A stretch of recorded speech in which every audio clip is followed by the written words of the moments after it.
안녕하세요. YJ입니다. 지금 얼마 전부터 제 7번 정도 이직을 200m 했었는데, 이후 목동 4단지 그 방면으로 이직했던 회사에 대해서 우회전입니다. 한 번씩 얘기하고 있는 중이고요. 일단, 마무리는 해야 되니까 계속 가볼게요. 지금은 제가 처음에는 삼성물산 건설 부문에 있었다가, 그 다음에는 하나자산 신탁. 그때는 다올 부동산 신탁이었죠.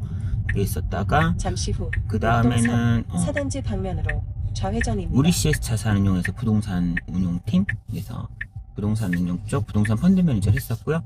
그리고 나서 이제 그 다음이죠. 지금 얘기할 것이 결국은 그때 부동산 펀드 매니저 할 때 수익자였던 메리츠 화재에서 새로 사람을 뽑으니까 혹시 네가 오지 않을래? 라고 했었고, 그때 제가 원래 운용사에 있을 때, 요즘도 그래, 옛날이니까 좀 그럴 수도 있지만 약간 그런 투자자들 접대하고 이런 거 약간 회의를 느끼고서, 금융권 접어야 되나?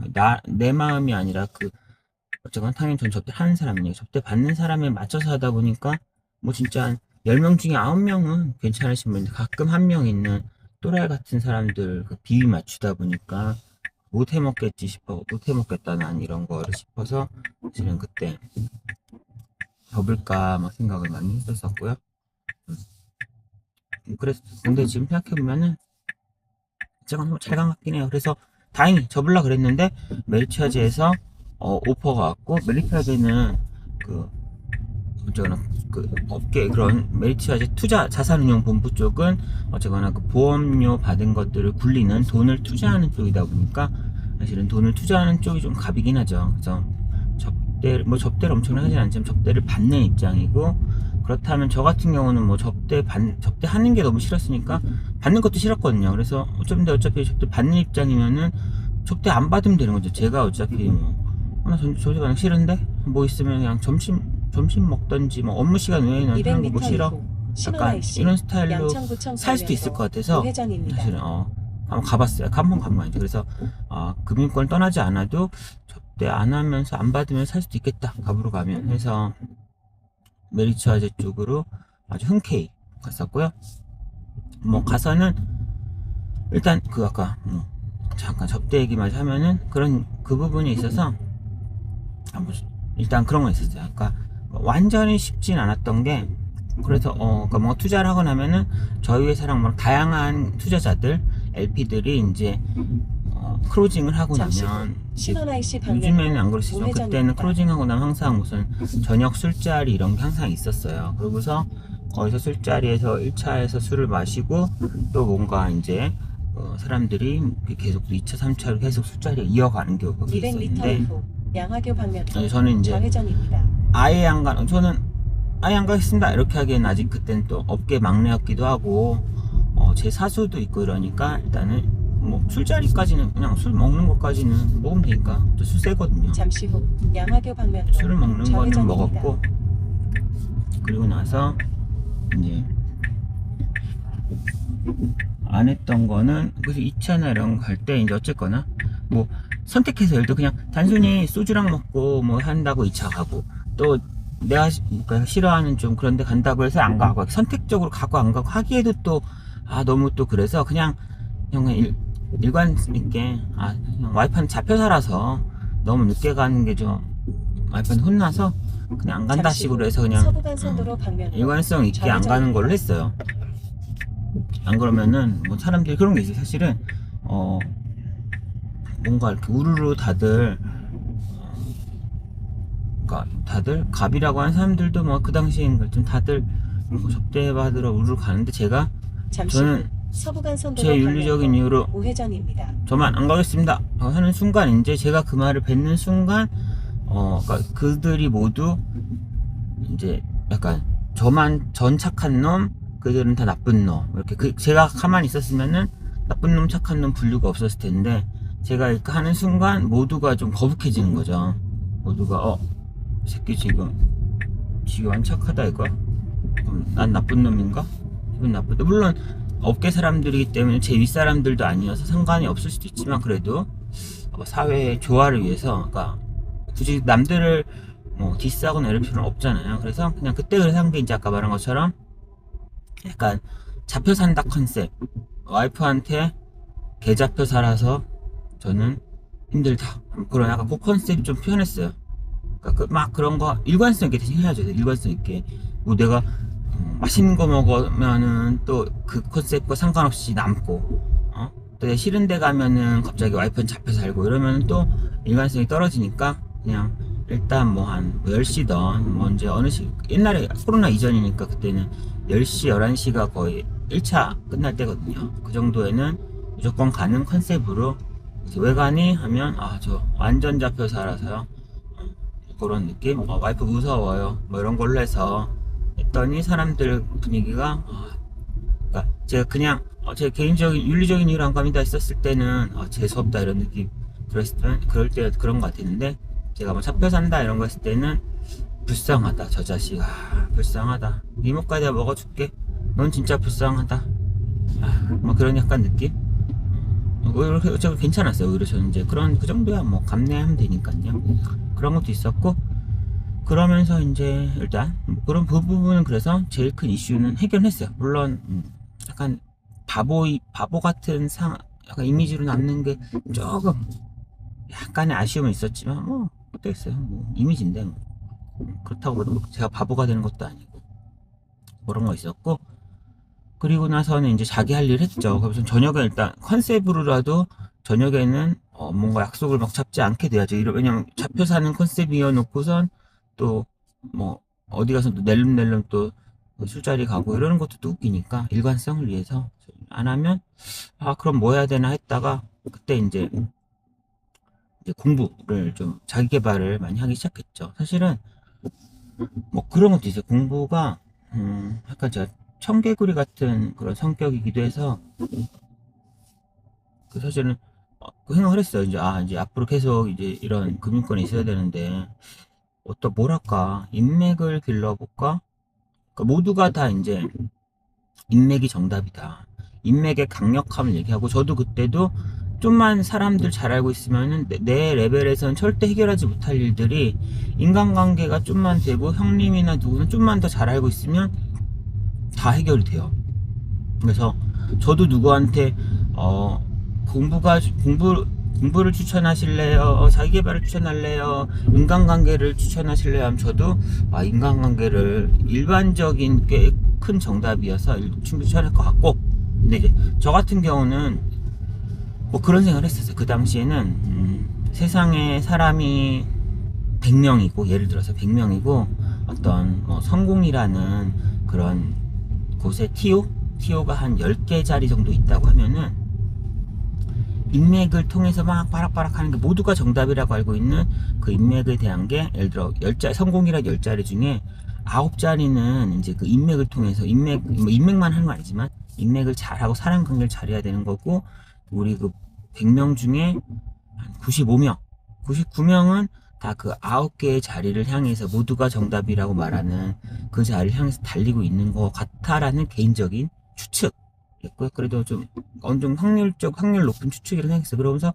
저는 그러면 남은 한 자리가 있는지 모르지만 그 10자리 중에 9자리는 모두가 가면 남은 한 자리, 약간 특이한 누군가를 위한 한 자리, 그 한 자리가 있다 치고 막상 100명 중에 99명이 저 9자리를 가고 있으면 100명 중에 1명, 2명인 뭐 내가 그 한 자리 있다면은 그 한 자리를 향해 노리면 경쟁도 덜하고, 어쨌거나 남과 좀 다르게 하면은, 남과 다르지만 옳은 방향이라고 하면은 그 방향에서도 어쨌거나 성공이라는 그 곳을 향한 TO가 하나는 있지 않을까 라는 생각으로 그 당시에는 이제 자기개발 많이 안 했었거든요. 그래서 모두가 사람 만나고 술 먹고 그러길래 그럼 나는 공부를 하자. 그래서 사람을 좀 덜 만나고 사람 만날 시간이 좀 부족하더라도 내가 그들에게 도움이 되는 사람이 된다면 그 사람들이 또 나를 찾지 않을까. 내가 맨날 옆에서 같이 술 먹어주지 않더라도 대신 뭐 줄 것이 있는, 그러니까 사람? 좀 아무도 공부 안 할 때 혼자 연락 공부하면은 그래도 그 부분에 있어서 뭔가 도움을 줄 수 있을 거 아니에요. 그래서 그런 사람이 돼보자.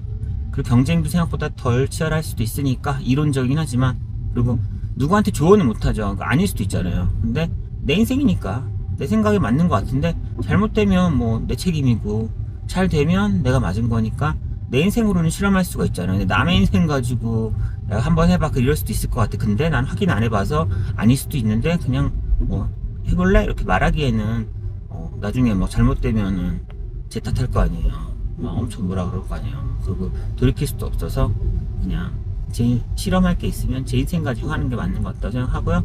그래서 그냥 그 생각을 했어요. 제 느낌적으로는 자기계발, 공부 이쪽이 지금은 많이 하지만 저 때는 거의 아무도 안 할 때여서 그게 그 방향이 분명히 사회에 그 방향에 있는 뭐 성공이란 게 꼭 정답은 아니지만 어떤 높은 자리가 하나는 있을 거고 난 그냥 그 자리 노리자.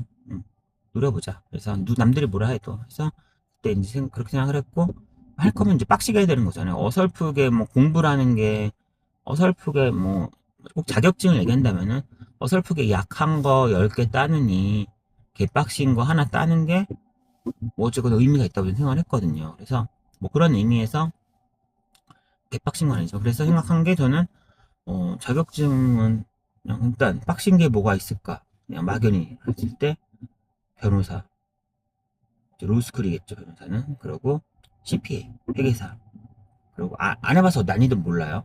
그리고 AICPA는 좀 더 미국이 쉬워 보여서라기보다는 뭐 글로벌 쪽의 자격증이다. 어차피 전 회계사 될 건 아니지만 지식이나 이런 레벨에서는 AICPA도 하나의 거 있지 않을까라는 거. AICPA랑 그리고 CFA 있었죠. 그렇게 했을 때 일단 그 당시에 뭐 부동산 개발 쪽을 많이 할 때여서 사실은 그러니까 떨어지겠죠. 당연히 떨어지는데 난 붙는다고 쳤을 때 개고생에서라도 붙는다고 쳤을 때 변호사는 괜찮을 수도 있다 생각을 했어요. 변호사는 어떤 부동산 개발 쪽 어떤 하나의 자기 전문 분야가 있는 상태에서 변호사가 되면은 그 분야의 전문 변호사로서의 분명히 그 자리는 일반적으로 자기 전문 분야가 없이 변호사만 된 사람보다는 분명히 있다고 생각을 했어요. 저는. 그래서 그것도 하나의 대안으로 생각을 했고요.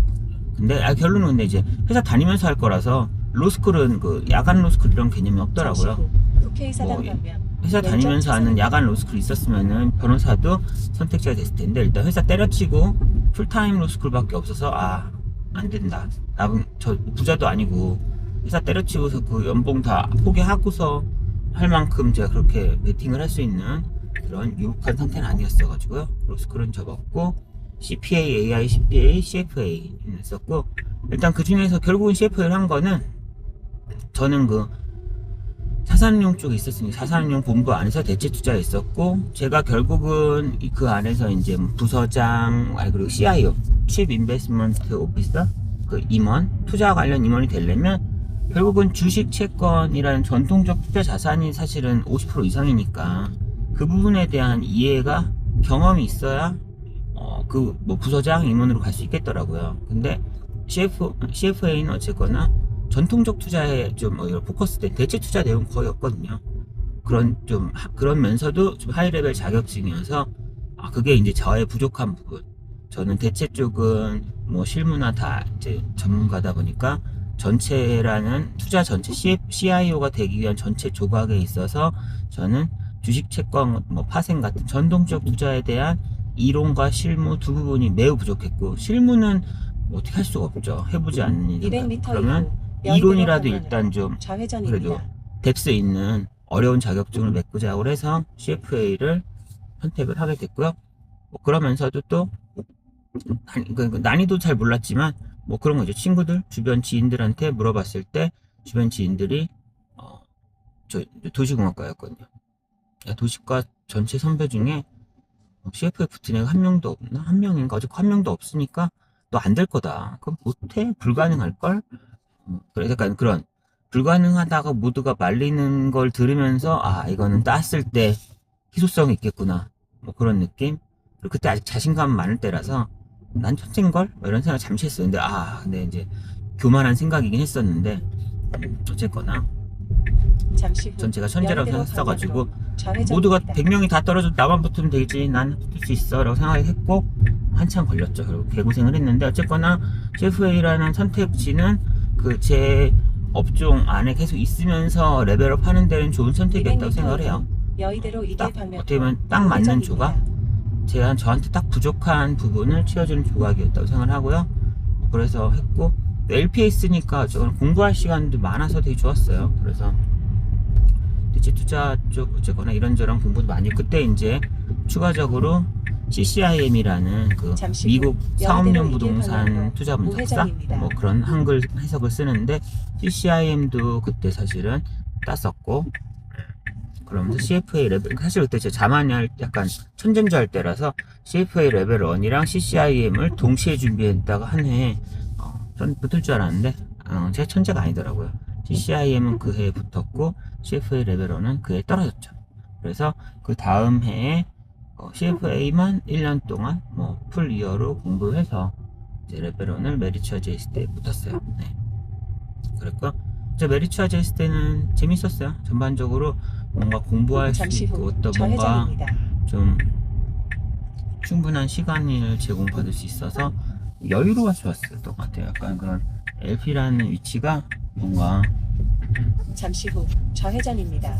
지금 내가 그 전까지 신탁사 했을 때는 아침에 출근했을 때 내가 오늘 하루가 엄청 잠시 후 바쁠지 안 오른쪽에 바쁠지 목적지가 예측이 안 됐어요. 있습니다. 뭔가 수많은 다수의 고객들이 갑자기 날 연락 찾고 나한테 일을 시키면 그날은 바쁜 날이고, 아닌 날은 뭐 널널한 날이고 이런데, 내가 내 예측이 안 돼서 휴가 가고 이런 것도 쉽지 않았는데, LP 쪽 같은 경우는 뭐 그런 예측 가능해. 업무량이 예측 가능하고 쉽다 이런 건 아니지만 그래도 예측 가능하니까 제가 막 일주일이나 이런 휴가를 가려면은 미리 그 전에 조금 더 뭐 야근을 하던, 더 집중력을 끌어올리던, 미리 예측되는 일을 최대한 땡겨서 하고, 또 갔다 와서 좀 부족한 일을 또 집중해서 하는 식으로 하면 충분히 나의 일정이 예측 가능하게 조정이 되는 게 저는 되게 좋았어요. 그래서 바쁠지 안 바쁠지도 미리 알 수 있었고, 그 전반적으로 그런 부분이 좀 스트레스가, 그런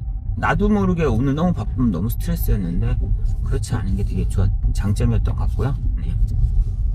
그래서 좀 메리츠아즈에 있으면서 좀 국내 대체 투자 위주로 했죠. 그때는 해외 대체가 아직 유명해지기, 인기 있기 전이었어 가지고 국내 대체 투자 위주로 좀 빡시게 했고, 주로 인프라를 했어요. 전 사실 상업용 부동산이랑 부동산 PF가 그 전 직장에서 계속 했었던 건데, 제가 그때 메리츠아즈 갔을 때 제 사수였던 분이 저한테 물어보더라고요. 너 인프라 투자 쪽 관심 있니? 했을 때 사실은 당연히 뭐 중장기적으로는 인프라 쪽으로 업무 확대하는 것도 뭐 이게 LP 오면서 영역을 확대할 걸 생각하고 각오하고 왔으니까요. 그래서 인프라에 대해서도 저 사실 뭐 장기적으로 인프라까지 당연히 할 거라고 생각했고, 그런 거 좋습니다 라고 저는 이제 장기적으로라는 말을 입 밖에 내지 않고 머릿속으로 장기적으로 하면서 입 밖에는 인프라 하는 거 좋고 괜찮습니다 했더니 그래? 그럼 넌 내일부터 당장 인프라 위주로 해라 라고 해서 갑자기 예상치 못하게 인프라를 갑자기 생각보다 이른 시기에 하게 됐고요. 근데 재밌었어요. 그 덕분에 일단 제가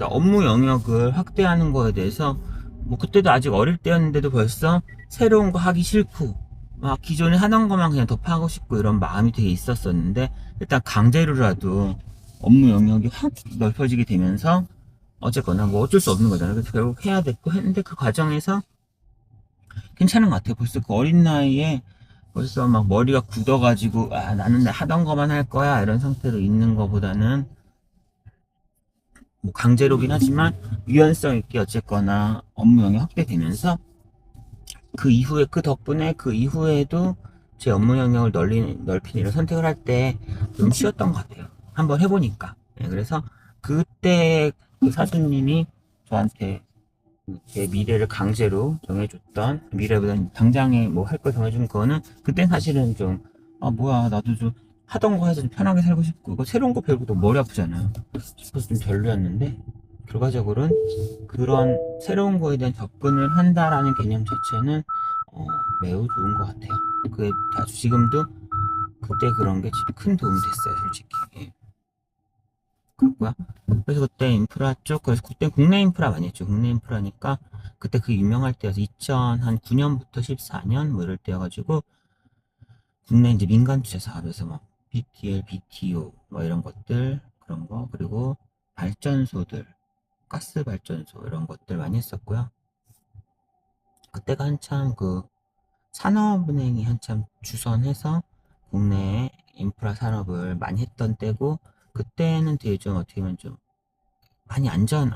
좀 그런 구조. 그것도 웬만하면 최악의 경우는 뭐, 그러니까 민간 투자 사업은 주로 이제 정부죠. 정부 지자체든 누군가가 마지막에 최소한 원금 이상은 보전해 준다라는 그런 구조.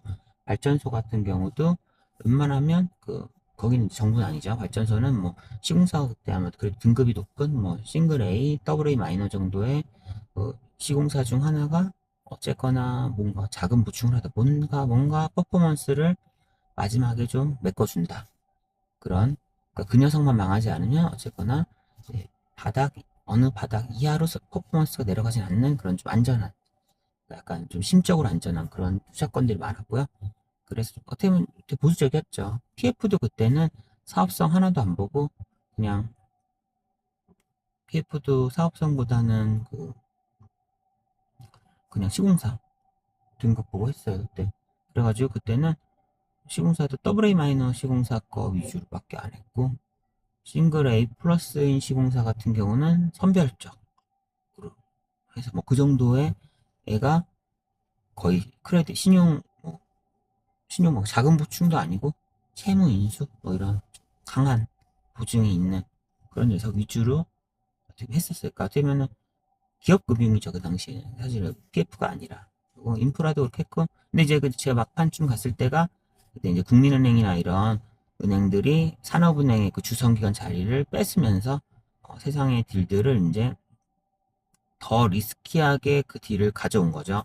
그래서 이제 최종적인 보장이 많이 없어지는 그런 구조들이 많이 왔었고요. 사실 제 입장에서는 그때 투자할 때는 그때 국민은행이나 이런 은행들이 주선을 더 약간 공격적으로 따온 바람에 그동안에 안전했던 구조가 조금은 더 위험한 구조가 돼서 되게 좀 불편했었거든요. 시장이 혼탁해지는 했는데 또 어쨌거나 지금 생각해보면은 그런 구조가 신용 보강이 아닌 진짜 프로젝트 파이낸스, 어떤 프로젝트의 현금 흐름을 기반으로 결국은 판단해야 되는 어떤 근원으로 돌아가는 그런 계기가 된 것 같기는 해요.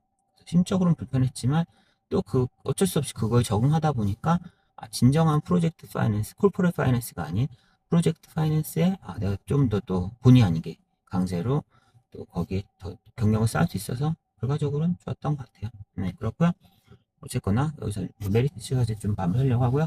뭐 그렇게 있다가 멜리치는 또 이런저런 이유도 있었지만 어쨌거나 저는 분석하고 이렇게 너무 재밌더라고요. 그래서 그러면 이제 심사역이나 이쪽도 사실 관심이 있었거든요. 그러니까 프론트 투자 쪽은 그래도 또 사람 만나고 술 먹고 이런 게 분명히 좀 더 있었는데, 심사는 오히려 거기에서 조금은 더 이제 예를 들어 프론트는 약간 분석하고 이런 게 오고, 그리고 사람 만나고 내 영업을 만나는 게 5 정도 된다면, 심사는 한 분석하고 이런 게 한 7, 8회, 외부를 만나고 내부 사람 만나는 게 한 3 정도 이런 느낌으로 좀 보여서 심사도 해보고 싶었었는데, 또 KB라이프 생명에서 그때 심사가 없었던 그런 거여서 심사 부서를 새로 만든다고 할 때여서 또 새로 만들고 이런 거 저 가는 것도 약간 호기심 있거든요. 그래서 재밌겠다. 물론 또 반대로 보면 개빡시긴 해요. 뭐 새로 만들면 규정부터 다 만들어야 되거든요. 그래서 그런 부분이 아직 열정이 있을 때라서 재밌겠다